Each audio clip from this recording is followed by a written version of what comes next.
하나님께서 오늘 주시는 말씀은 구약 성경 창세기 4장 3절로 9절 말씀입니다.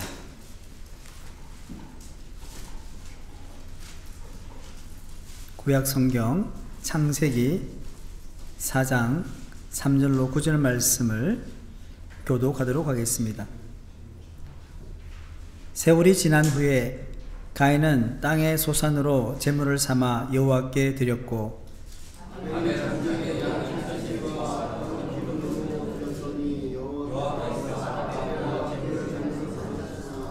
가인과 그의 제물은 받지 아니하신지라 가인이 몹시 분하여 안색이 변하니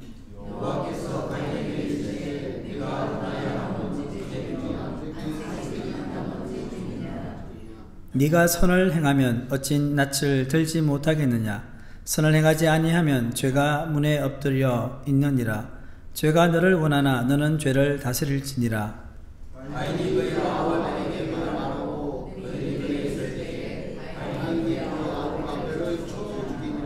함께 읽겠습니다. 여호와께서 가인에게 이르시되 내 아벨이 어디 있느냐. 그가 이르되 내가 알지 못하나이다. 내가 내 아우를 지키는 자니이까. 아멘. 할렐루야. 아멘. 하나님의 은혜와 평강이 우리 성도들 가운데 있기를 축복합니다.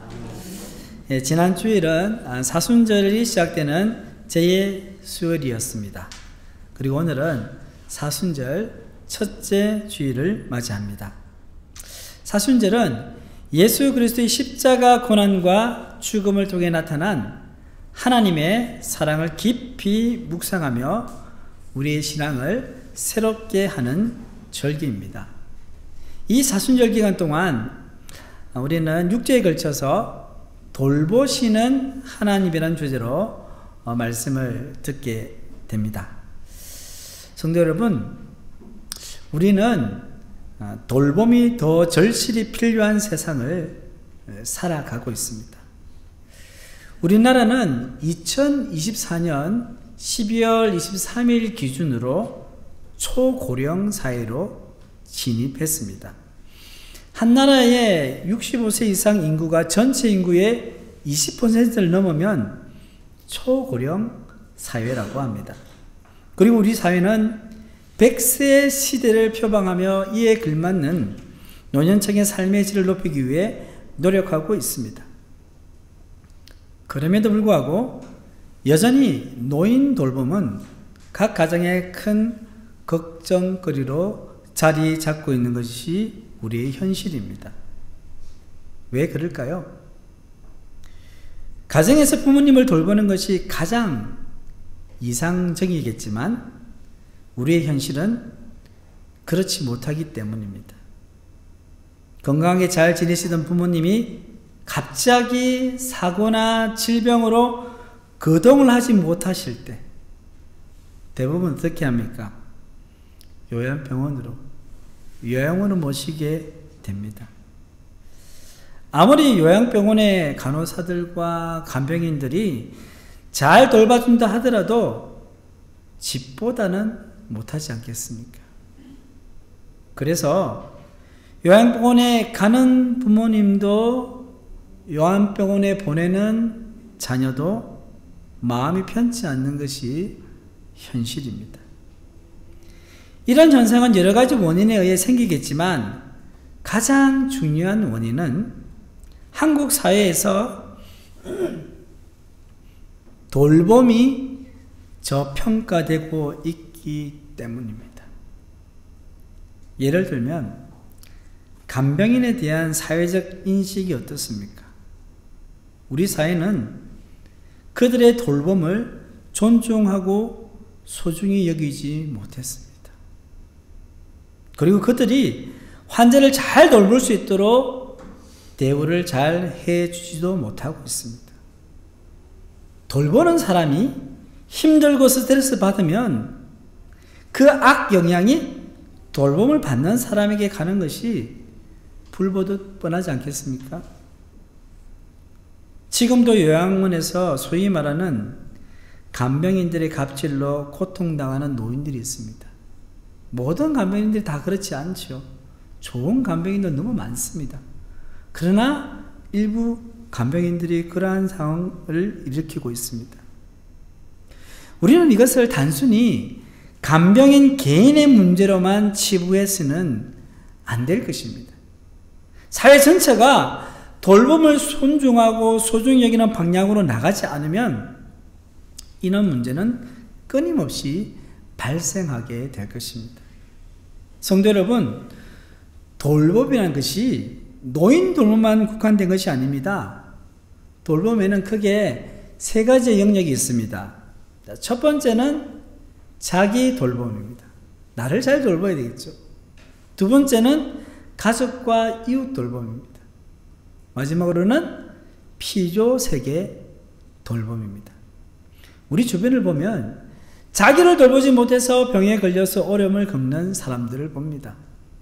또한 가족을 돌보지 않고 방치하여 끼어진 가정들과 돌봄의 사각지대에 놓여 이웃의 돌봄을 받지 못해 고독사하는 노인들에 대한 뉴스를 듣게 됩니다. 그리고 피조 세계를 잘 돌보지 못해서 환경과 생태계가 파괴되고 극단적 기후변화로 매년 세계는 기후재난으로 몸살을 앓고 있습니다. 왜 우리 사회는, 이 세상은 이렇게 되었을까요? 그것은 창조의 은총을 받은 인간이 하나님의 돌봄 명령에 따라 살지 못했기 때문입니다. 우리 창세기 1장 27절로 28절의 말씀을 우리 함께 읽겠습니다.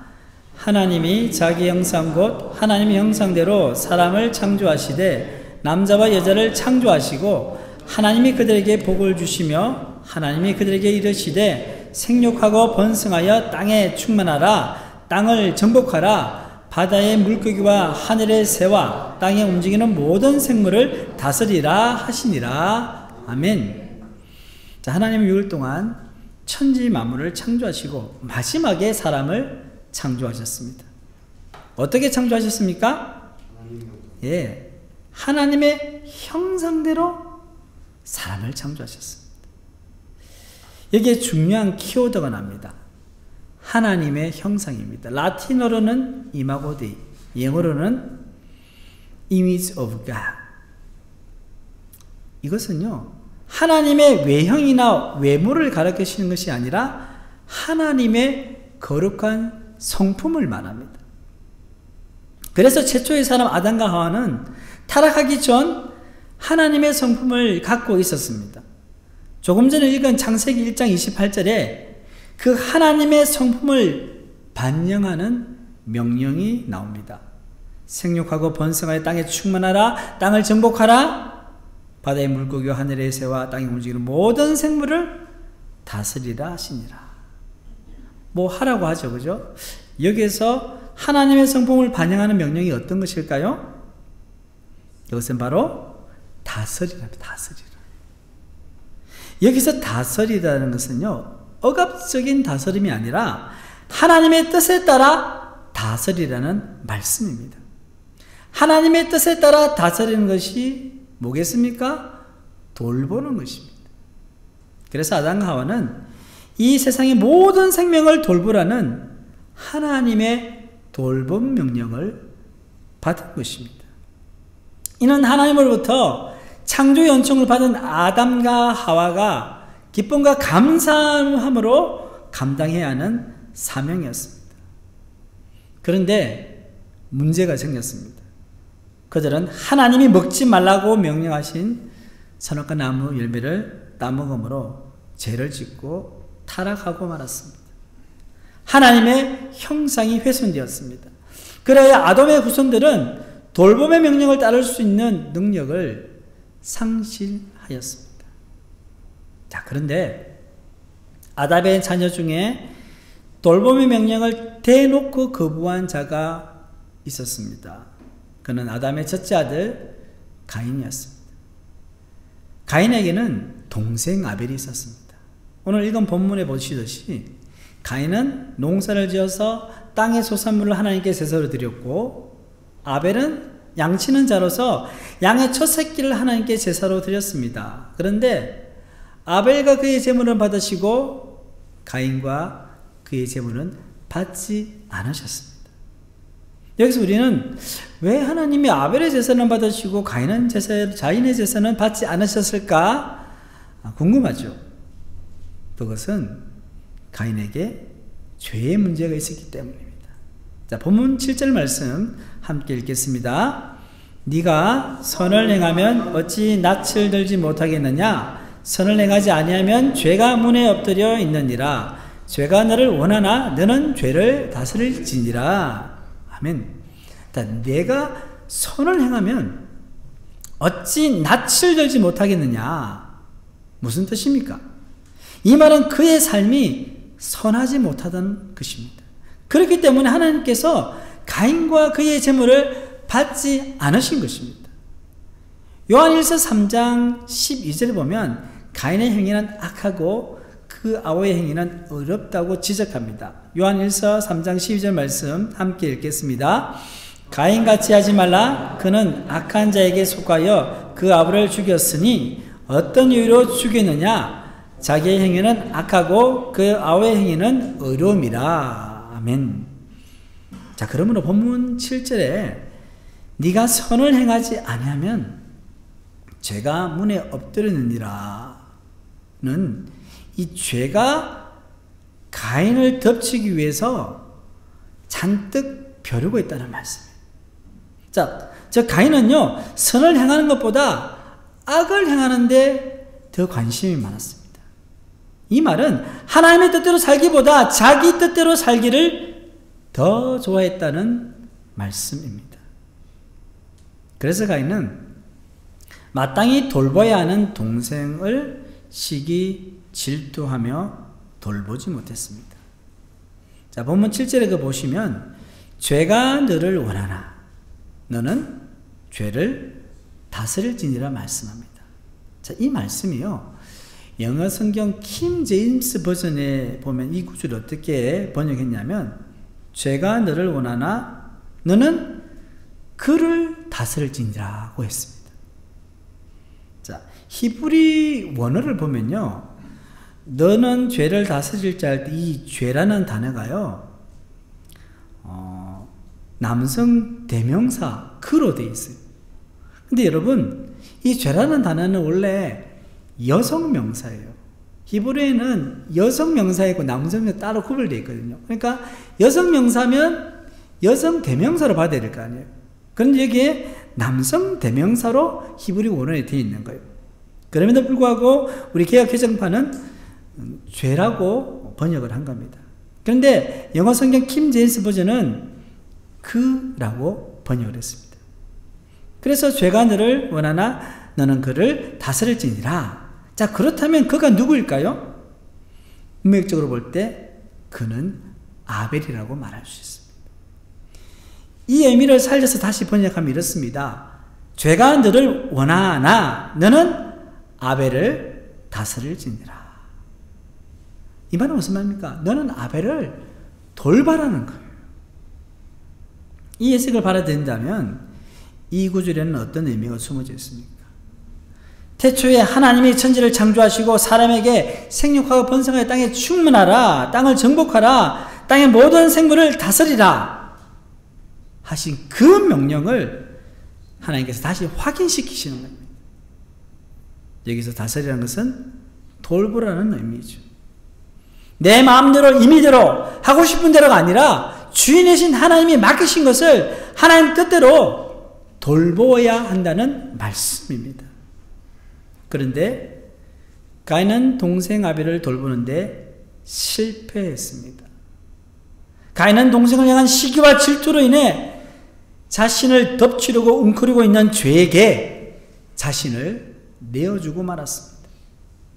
그는 동생 아벨을 들판으로 불러서는요, 쳐 죽입니다. 돌보아야 할 동생을 죽이다니요. 하나님께서 아시고 찾아가셔서 가인을 추궁하십니다. 본문 9절의 말씀입니다. 함께 읽겠습니다. 여호와께서 가인에게 이르시되 내 아우 아벨이 어디 있느냐? 그가 이르되 내가 알지 못하나이다.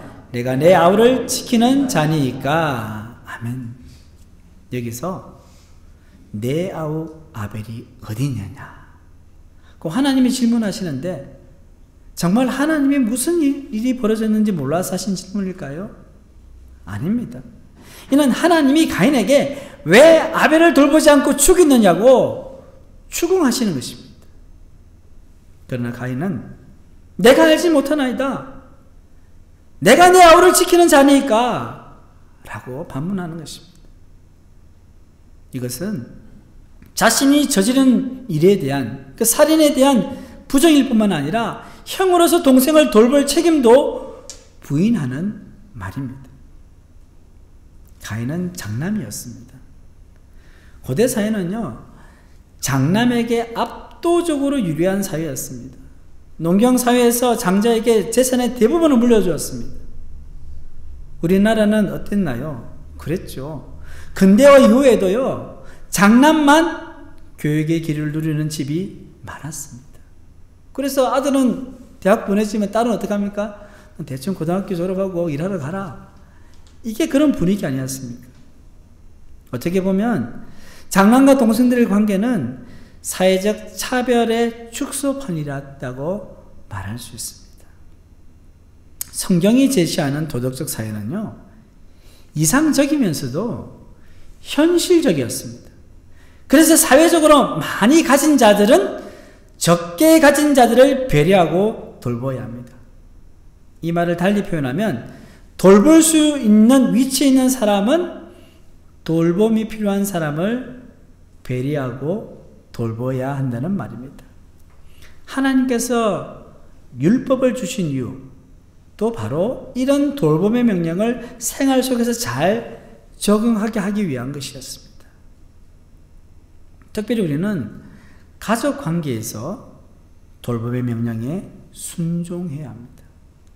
이런 글귀가 있더라고요.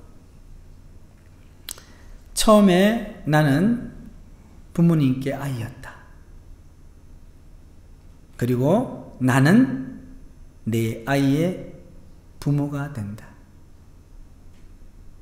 그리고 나는 부모의 부모가 되고 마침내 나는 내 아이의 아이로 돌아간다. 우리의 인생이 이렇게 흘러간다고 생각하니 마음이 짠하고 아프지 않습니까? 열기에 돌봄이 빠진다면 얼마나 힘들고 고통스럽겠습니까? 가족관계 내에서 돌봄은 너무나도 소중한 하나님의 명령입니다. 그런데 이 돌봄이 가족관계 안에서도 제대로 이루어지지 못하는 경우가 많습니다. 부모가 자녀를 제대로 돌보지 못하고 자녀가 부모를 제대로 돌보지 못해서 관계가 깨어지는 어려움을 겪는 경우가 있습니다. 형제 자매 사이에서 서로 돌봐야 하는데 여러 가지 문제로 남과 같이 사는 경우도 있습니다. 만일 오늘 하나님께서 우리에게 내가 돌봐야 할 그 사람이 어디 있느냐? 그거 물으신다면 무엇이라고 대답하시겠습니까? 가인처럼 내가 그 사람을 지키는 자니까? 라고 대답하시겠습니까? 지금 여러분에게 돌봐야 할 그 사람은 누구입니까? 마음속으로 그 사람의 얼굴을 떠올려 보시기를 바랍니다.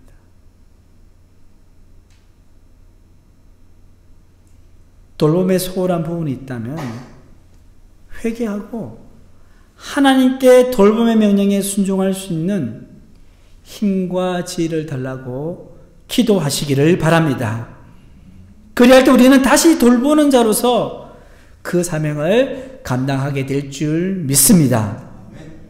살아가는 포항새물교회 성도 여러분, 우리에게 돌볼 수 있는 사람이 있다는 것이 복인 줄 믿습니다. 왜냐하면 하나님이 창조 때 인간에게 돌봄의 명령을 주신 것은 서로 사랑하며 살게 하시려는 뜻이 있었기 때문입니다. 누군가를 돌보는 것은 사랑의 구체적인 표현입니다. 그래서 돌보는 일은 육체적으로, 정서적으로, 그리고 영적으로 힘들고 어렵기도 합니다. 그러니 돌봄으로 인해 하나님의 성품인 사랑이 표현됩니다. 이로 인해 우리가 하나님을 닮아가게 되는 것입니다. 창세기를 읽다 보면 형제 간의 갈등과 화해가 중요하게 대두됩니다. 자, 가인과 아벨 이야기뿐만 아니라요, 야곱과 에서 이야기에서도 비슷한 면모가 잘 드러났습니다. 무엇보다도 요셉과 그의 10형제들과의 관계에서 두드러지게 나타났습니다.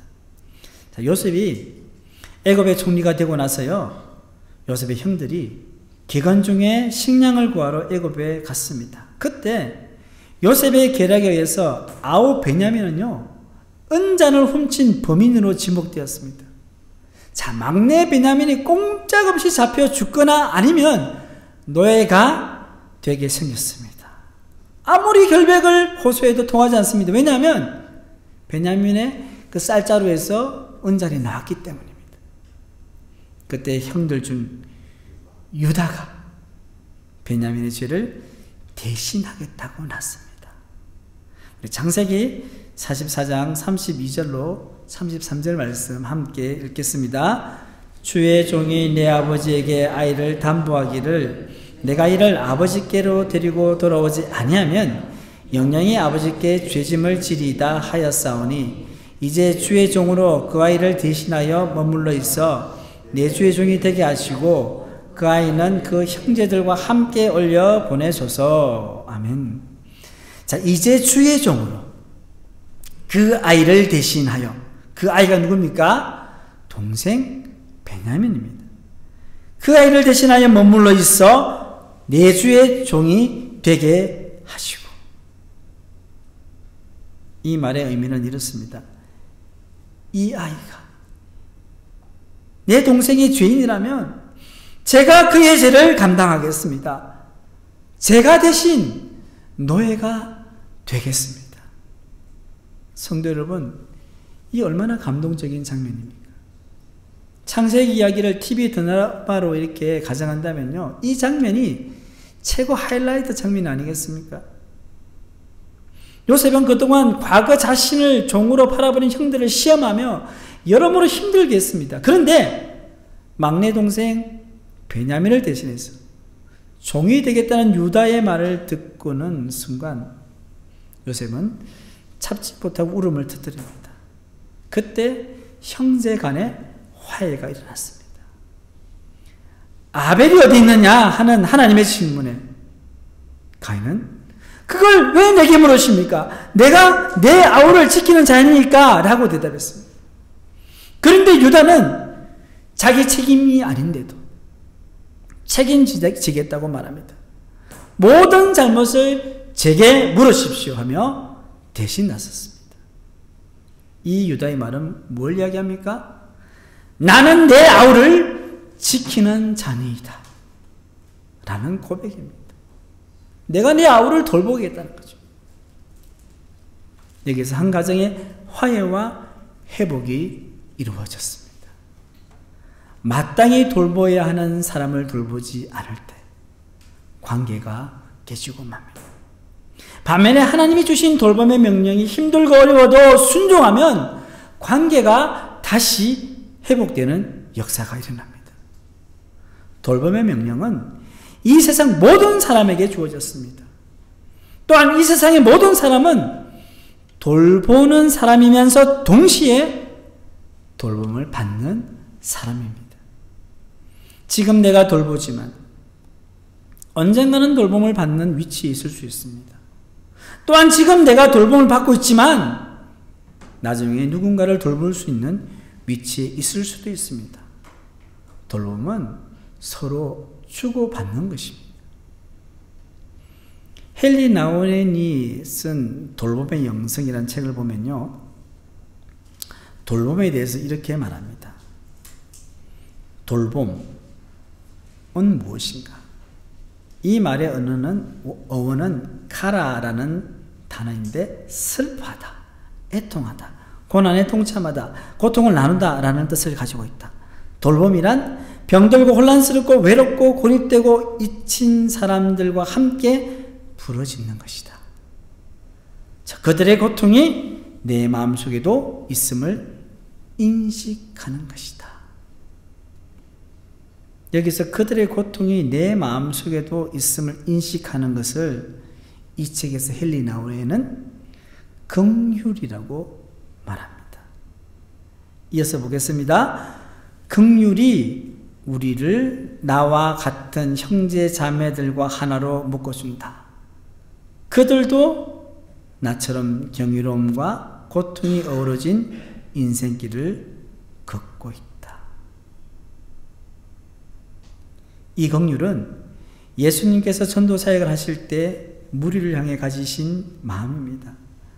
마태복음 9장 36절 말씀 우리 함께 읽겠습니다. 무리를 보시고 불쌍히 여기시니 이는 그들이 목자 없는 양과 같이 고생하며 기진함이라. 아멘. 예수님이 이 세상에 오신 목적이 무엇입니까? 그것은 바로 이 세상을 돌보시고 구원하시기 위한 것입니다. 예수님 속에 긍휼의 마음이 있었기 때문에 돌봄이란 구속의 사역을 감당할 수 있었습니다. 우리도 예수님의 긍휼이 필요합니다. 그 긍휼함이 있을 때 우리는 내 가족을 돌보고 이웃을 온전히 돌볼 수 있습니다. 사랑하는 포항 새물결교회 성도 여러분, 창조의恩寵을 베푸신 하나님이 인간에게, 우리에게 돌봄의 명령을 주셨습니다. 그 돌봄의 명령은 사랑의 명령입니다. 내 이웃을 내 몸과 같이 사랑하라는 것은 내 이웃을 내 몸과 같이 돌보라는 말씀입니다.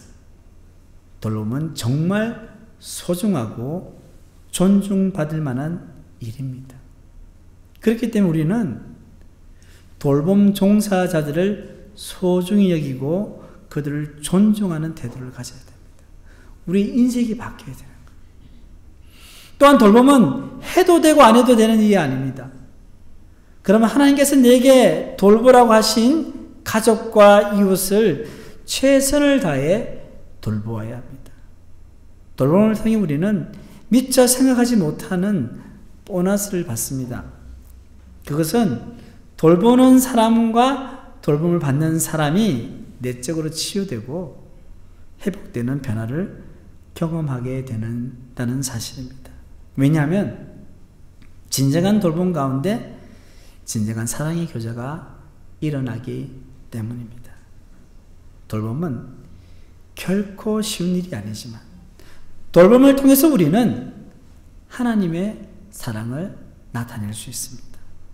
그리고 그리스도의 향기를 발할 수 있습니다.